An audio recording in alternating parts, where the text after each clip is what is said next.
Quand vous découvrez un logiciel pour la première fois, la première chose à laquelle vous êtes confronté, c'est tout simplement l'interface graphique. Et c'est pareil pour les logiciels ArcGIS.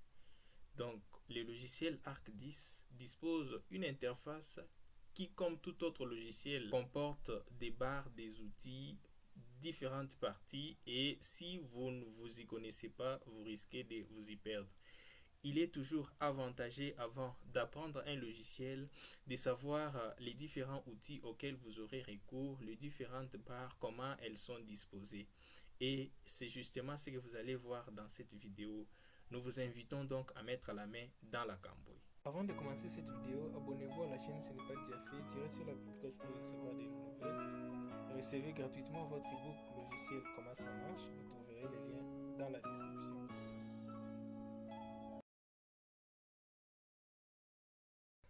Découvrons à présent l'interface graphique de ArcMap. Alors, il faut savoir que sur l'interface graphique de ArcMap, comme sur l'interface de tout autre logiciel, il y a plusieurs parties et des outils, des menus que vous devez connaître pour mieux exécuter vos tâches sur ces logiciels. Alors, d'une manière générale, nous allons distinguer trois grandes parties. La première partie va concerner les différentes barres. La deuxième partie va concerner le fenêtre. Et la troisième partie va concerner tout simplement l'espace d'affichage. Alors, commençons avec le bar. Il faut savoir que sur l'interface graphique de ArcMap, comme sur l'interface graphique de la plupart des logiciels SIG, vous avez trois types de barres. Vous avez d'abord ce qu'on appelle la barre d'accès rapide ou tout simplement la barre classique ou la barre des titres. Vous avez la barre des menus et enfin vous avez la barre d'outils. Commençons par la barre classique. C'est la toute première barre de l'interface graphique. Comme vous pouvez le constater, à l'extrême droite, vous avez d'abord le logo du logiciel, au milieu le nom du logiciel et éventuellement le titre du dossier sur lequel vous travaillez. Et à l'extrême droite, vous avez le fameux bouton réduire, cacher et fermer. Juste après la barre des titres, vous avez ce qu'on appelle la barre des menus. Elle est encadrée en rouge. Alors, comme son nom l'indique, cette barre comprend des menus.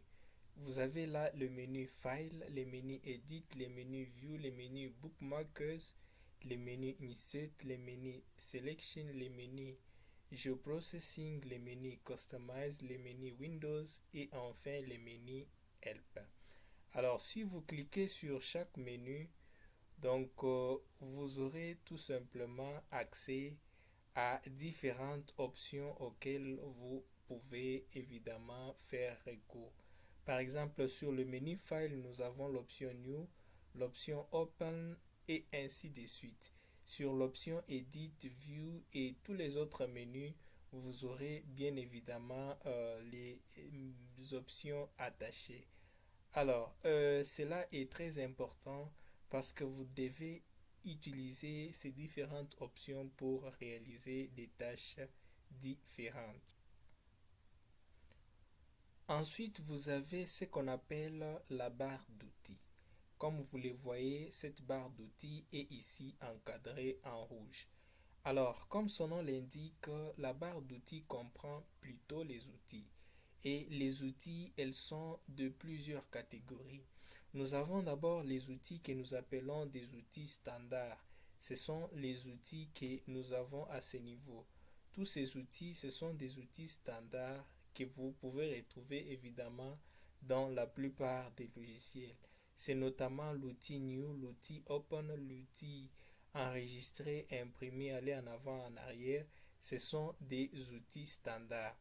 Et ces outils sont généralement associés au menu File. Alors, à part ces outils standards, vous avez ces outils qui vont vous permettre de naviguer sur votre carte, par exemple.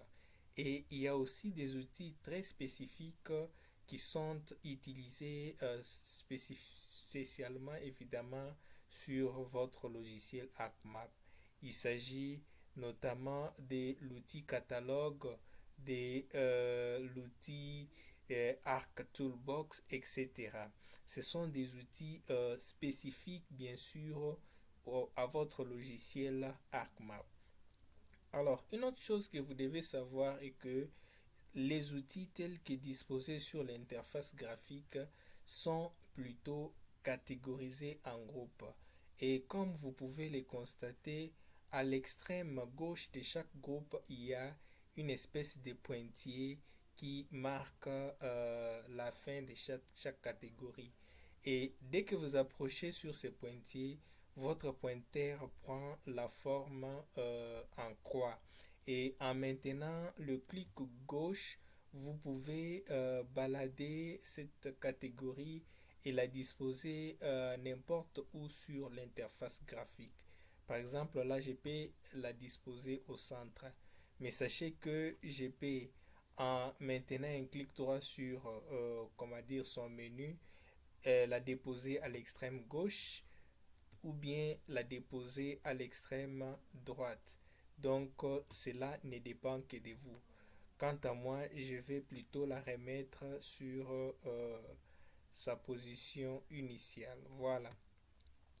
Alors, vous pouvez faire pareil avec le deuxième outil et ainsi de suite. Alors, une deuxième chose à savoir est que les outils tels que visibles sur l'interface graphique ne les sont pas toutes. C'est-à-dire qu'il y a certains outils qui sont affichés alors que d'autres sont masqués.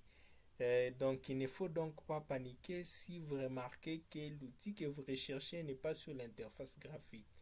Pour afficher les outils qui sont masqués par défaut, il suffit tout simplement d'aller sur l'espace vide de votre barre, de faire un clic droit et vous serez en face de plusieurs outils que vous pouvez afficher ou masquer à votre tour. Voilà, et ça c'est très important. Après avoir fini avec les barres, nous allons vous présenter une deuxième partie très importante sur votre interface graphique ArcMap, c'est les Windows. En fait, les Windows, ce sont des fenêtres et il n'y a pas qu'une seule fenêtre sur ArcMap, il y a plusieurs fenêtres. Et la fenêtre par défaut, lorsque vous ouvrez votre interface graphique, c'est Table of Content. Cette fenêtre a le rôle très important de vous montrer évidemment les différentes couches, les différentes cartes, les différentes tables que vous avez affichées sur votre interface graphique. Alors, par défaut, les fenêtres sont aussi affichées ou masquées. Alors là, par exemple, vous constatez qu'il n'y a que la fenêtre Table of Content qui est affichée. Vous pouvez la masquer en cliquant sur ces petits outils. Elle va se disposer à la verticale. Tout comme si vous voulez les visualiser, il suffit de cliquer dessus. Voilà. Alors, si nous fermons complètement cette fenêtre, sachez qu'il est possible de la visualiser en allant évidemment sur le menu Windows et en cochant sur évidemment l'option Table of Content. Alors, vous remarquerez que à l'extrême droite, il y a aussi d'autres fenêtres. Il s'agit là de la fenêtre catalogue et de la fenêtre Search que vous pouvez tous visualiser. Vous pouvez également fermer toutes ces fenêtres, n'est-ce pas, en cliquant sur le petit croix et ou les masquer tout simplement en cliquant sur cet outil-là. Mais vous avez tout au moins la possibilité de revenir sur ça en allant sur Windows, en cliquant sur Catalogue, en allant sur Windows, en cliquant sur Search ou en allant sur Windows, en cliquant sur, comment dire, la dernière possibilité qui est Image Analyze. Voilà. Alors là, c'est ce qui concerne le fenêtre. Ainsi, nous passons donc à la troisième partie. La troisième partie de notre interface graphique, c'est tout simplement la partie centrale toute blanche que nous appelons espace d'affichage. Alors, il faut savoir que c'est éventuellement une partie très intéressante sur votre interface graphique parce que c'est sur cette partie que vous allez tout simplement afficher vos différents éléments que vous allez manipuler sur votre interface graphique. Vous allez afficher des cartes, des tables et de points, des éléments géographiques que vous aurez besoin évidemment de manipuler sur votre interface graphique. Alors, d'une manière générale, nous vous avons montré comment évidemment afficher, euh, comment, quels sont les différents éléments de votre interface graphique. Nous espérons que cette vidéo vous a plu. Si c'est le cas, n'hésitez pas de nous le faire savoir par vos commentaires, vos réactions positives, vos partages, vos j'aime. Et pour ce qui nous concerne, nous vous disons ciao, à bientôt.